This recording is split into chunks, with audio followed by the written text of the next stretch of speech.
Praise the Lord. Jesus loves me family. தேவனை துதிக்கிறதான நன்றி பலி நாள் 5க்குள்ளதாக நம்ம வந்திருக்கிறோம். ஒவ்வொரு நாளும் கர்த்தர் நமக்கு செய்த மற்றும் வேதத்திலே ஒவ்வொருத்தருக்கும் செய்த நன்மைகளை நினைத்து கர்த்தரை துதித்து கொண்டு வருகிறோம். நேற்றைய தினத்துல கூட கர்த்தர் நம்மை ரட்சித்ததற்காக தேவனுக்கு நம்ம நன்றி செலுத்தி துதித்தோம். ஹல்லேலூயா, ஆமென்.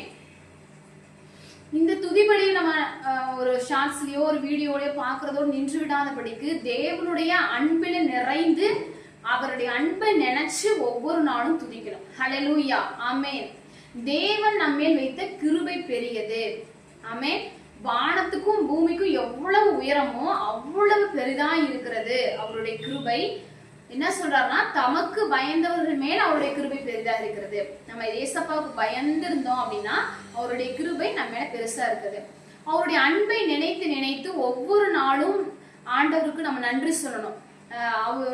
நான் பல நேரங்கள்ல என்னுடைய வாழ்க்கையில பார்த்திருக்கிறேன். நான் ஒவ்வொரு டைமும் சொல்லுவேன், அதை நான் ருசி பார்க்கும் பொழுது, இயேசுவே இந்த முறையும் நீங்க தான் ஜெயிச்சிருக்கீங்க அப்படின்னு சொல்லிட்டு. ஏன்னா அவருடைய அன்பு நம்ம என்ன செய்யுதுன்னா, நம்முடைய பிரச்சனைகள் இருந்து காப்பாற்றும் பொழுது நம்ம அதை ருசி பார்க்கும்போது சொல்லுவோம், இயேசுவே இந்த முறையும் நீங்க தான் ஜெயிச்சிருக்கீங்கப்பா. நம்ம நினைப்போம் இந்த பிரச்சனை எப்படி முடியுமோன்னு சொல்லி. கர்த்தர் அதுலயும் அற்புதம் செய்து அவருடைய அன்பை விளங்க பண்ணுகிற தேவனாக இருக்கிறார். ஆமென், ஹல்லேலூயா.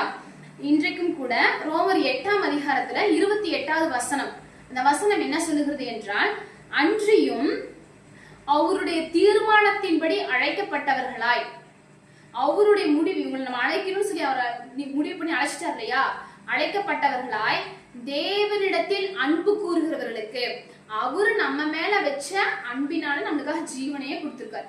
இப்ப நம்ம அவர் மேல அன்பு வச்சோம்னா, சொல்ற வசனம் சொல்லுகிறது இப்படியாக, தேவனிடத்தில் அன்பு கூறுகிறவர்களுக்கு சகலமும் நன்மைக்கு ஏதுவாக நடக்கிறது. ஹல்லேலூயா.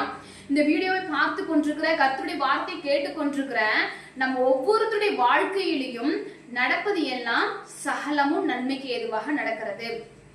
அடுத்ததா பார்த்தோம் அப்படின்னா, அவருடைய குமாரன், தேவனுடைய குமாரனுடைய சாயலுக்கு ஒப்பாய் இருப்பதற்காக நம்ம என்ன செஞ்சிருக்காரு, ஆண்டவர் தெரிந்து கொண்டிருக்கிறார்.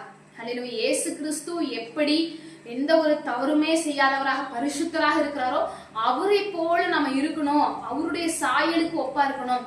எப்படி நீங்க இப்படி இருக்கீங்க, இயேசுவை போல இருக்கீங்களே, அன்புல, பொறுமையில, கீழ்ப்படிதல, தாழ்மையில அப்படின்னா அதுக்காக தான், அவரை போல இருக்கிறதுக்காக தான் நம்மள தேவன் முன்குறிச்சிருக்கார்.